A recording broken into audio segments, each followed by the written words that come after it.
Good morning to day 4 of our fall 2025 road trip. We're on our way from Jackson up to Yellowstone, stopping here at the Cunningham Cabin, get one last look at the Tetons. Old cabin here.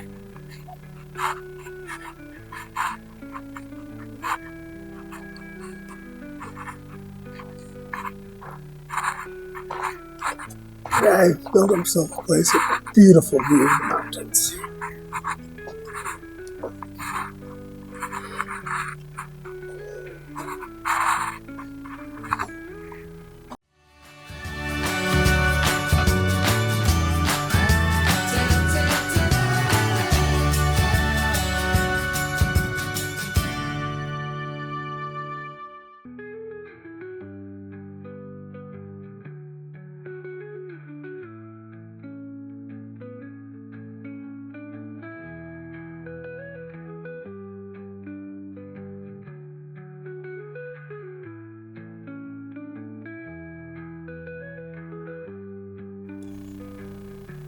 Alright, so we're up in Yellowstone National Park now. And I just want to comment, the drive up from Jackson, a lot prettier than it is down. You do have to go through the northern part of Grand Tetons National Park. A lot prettier drive, a lot more accessible. You do have to pay for entrance fee to go through there to get to the south entrance of Yellowstone National Park. So keep that in mind when you do your budgeting, figuring out if it's worth that annual pass or not. So far, lovely. There's Lewis Falls, just right here, real close to the road. Lots of good parking. Beautiful, unexpected sight.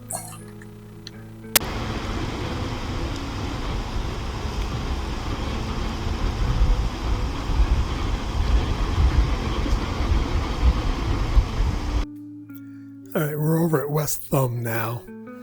I deleted the audio because of using cheap microphone on cheap camera, nothing but ticking, clicking noise. Couldn't really hear me talking at all. This is the Abyss Pool. There's lots of pools like this. Steamy, deep, bubbling, gurgling, right by Yellowstone Lake.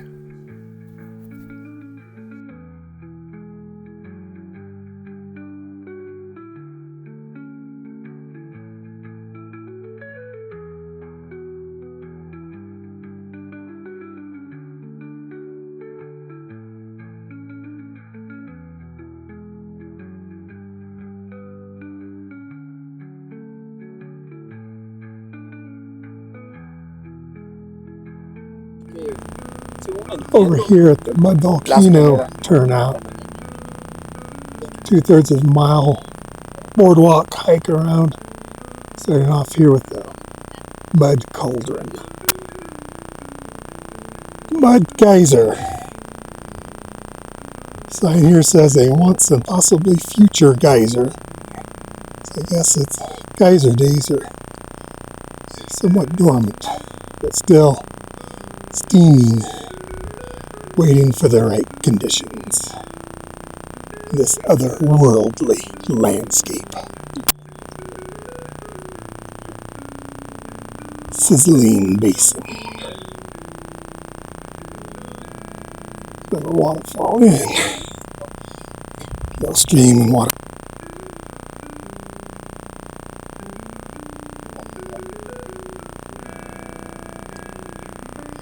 This one's just really boiling. Gotta get up to the sign to see which one it is. Alright, the sign says it's a churning cauldron, and it's a pretty good name for it. Though it's churning and boiling, and expect to see the three witches. Here you don't boil, toil, and trouble.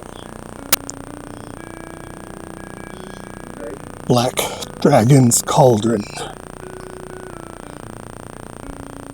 Is the knight in shining armor to come slay the dragon.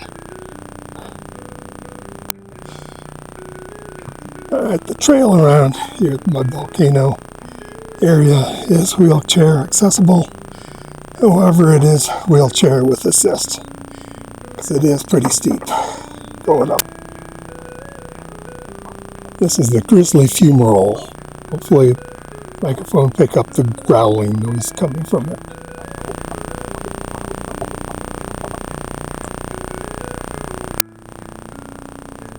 Here's the actual mud volcano. Kind of hard to see in the shadows there.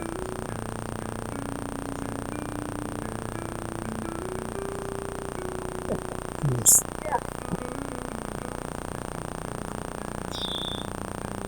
I love that sulfur smell.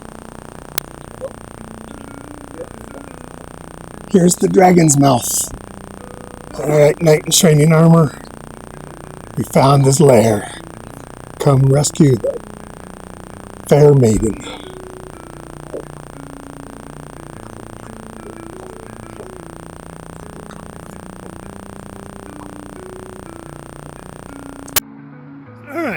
Alright. Going over the Continental Divide, 7,988 feet. Yay.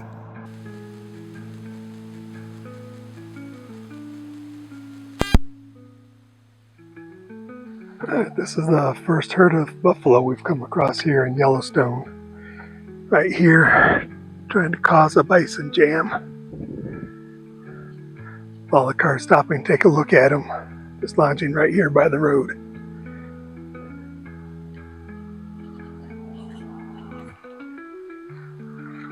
Oh, there's a couple mating.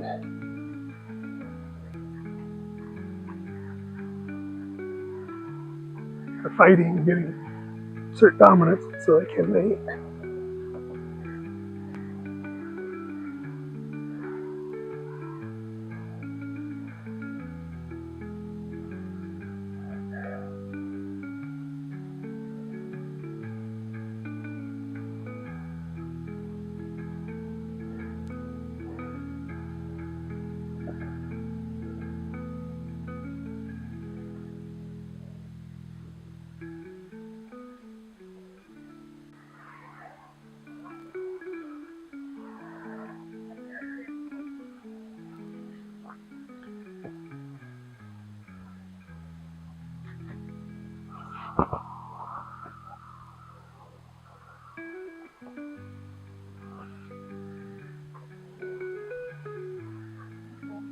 See the cars there just stopping to look at them. They're that close to the road right there.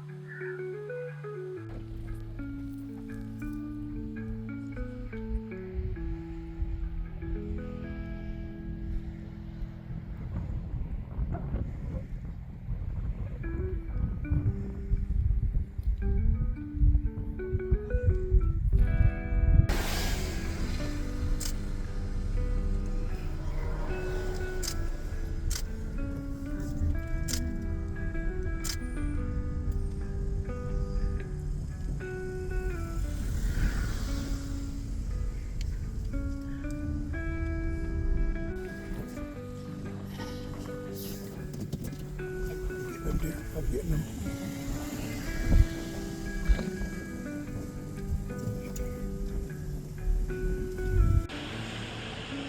So we drove through here a couple hours ago, saw what we thought was a rain shower in the distance back behind us. Driving through, we thought it was snow, but it looks like it was a major hailstorm. Alright, so up here is the road, crosses the Continental Divide several times. This is the third sign we've seen, different elevations. It's just point of reference. Kepler Cascades.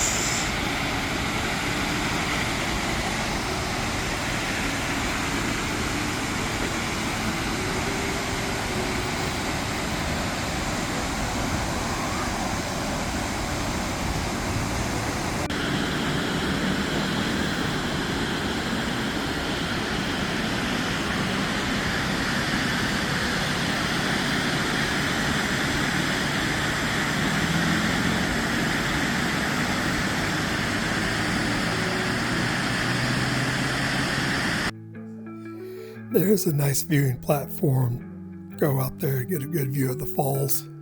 And you can see Cindy there in the pink looking back at us. I did do a tour of our lodging here in the first couple days in Yellowstone. Microphone failed me, so I'm having to do this voiceover. I don't normally talk about our lodging because it's normally just a chain hotel, which is just a chain hotel.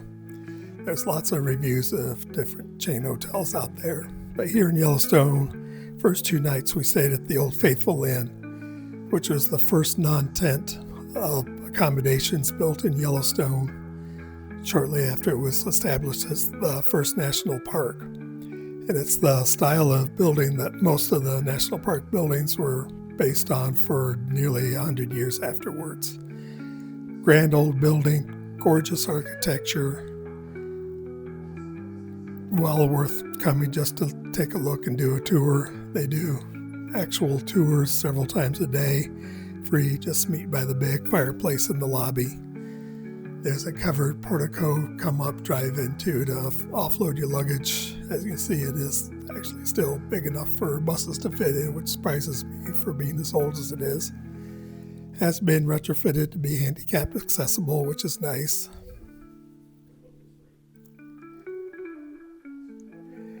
And from this inn, there's a great view of Old Faithful Geyser. Just looking straight through there, you can't see it because of the glare, but that's the direction it's in.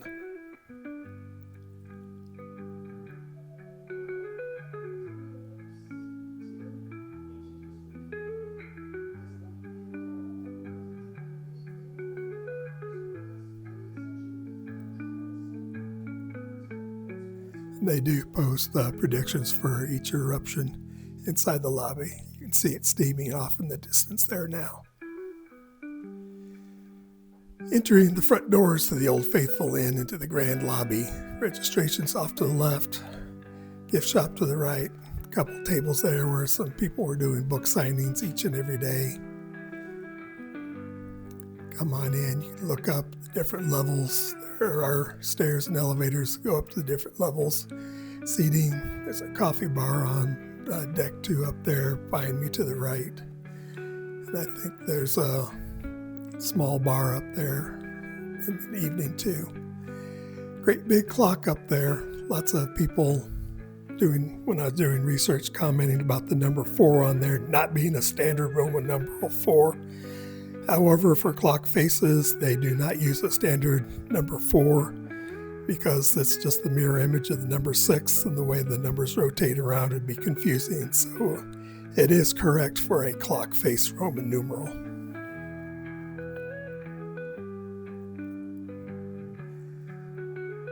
This is up on the second deck.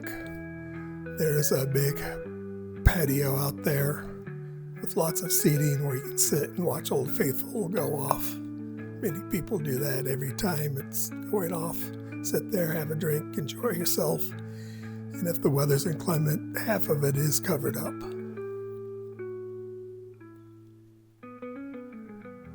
Looks like some people getting early good seats for the next eruption over there. There is a crow's nest all the way up at the very top where the flags are flying. Originally, you could go all the way up there, but apparently an earthquake quite a while ago damaged some of the timbers, so it's not safe to have people going up all the time. So just staff go up there to do maintenance, change out the flags as necessary. But there's a third deck up there, good seating, just sit there, look around, lounge, enjoy, and have a good time.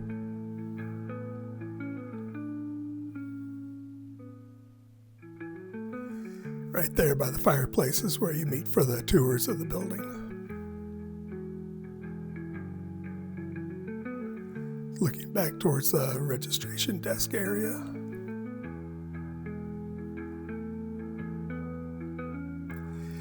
From up there, there's a view back into the main dining room there at the Old Faithful Inn. Open for breakfast, lunch, and dinner. Dinner, you do need reservations, and you better make them early or you won't get in. Even then, there's going to be a long line waiting to get in. Other lodging close by, the Snow Lodge and another lodge, I forget the name of it, do have restaurants and cafeterias. They can get overwhelmed too, so don't be surprised. Going off the main lobby area, going down to where the guest rooms are in the Old Faithful Inn, the old log cabin building here. Gorgeous to look through, kind of dark. They do have some lighting tracks in the floor that have been retrofitted to help see, which is nice. Then you come through. This is where we stayed at the West Wing, which was actually added on and built on later in the 1920s, I believe. It is newer. Each of the rooms here do have their own bathrooms. In the old original part of the building, all the guests have to share bathrooms. I knew Cindy wouldn't be real happy with that, so I made sure we got a room in the West Wing. They are still small rooms. Do tour here in just a moment. And these are stairs going down to the first floor.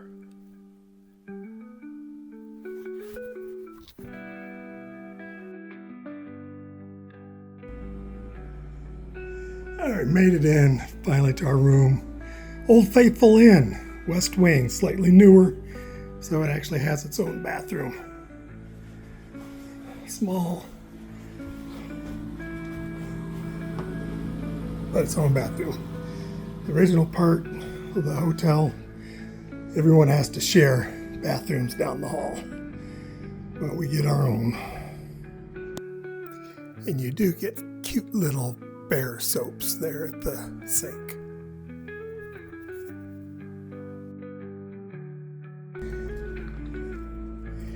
And I do want to add to the room situation, very confusing. Our room is 2045, down one level from the main lobby. You get into the elevator and you push M. Makes no sense. And the guy at the desk did not explain that to us. So if you stay here, ask which button to push in the elevator for which floor you're going to be on when you check in.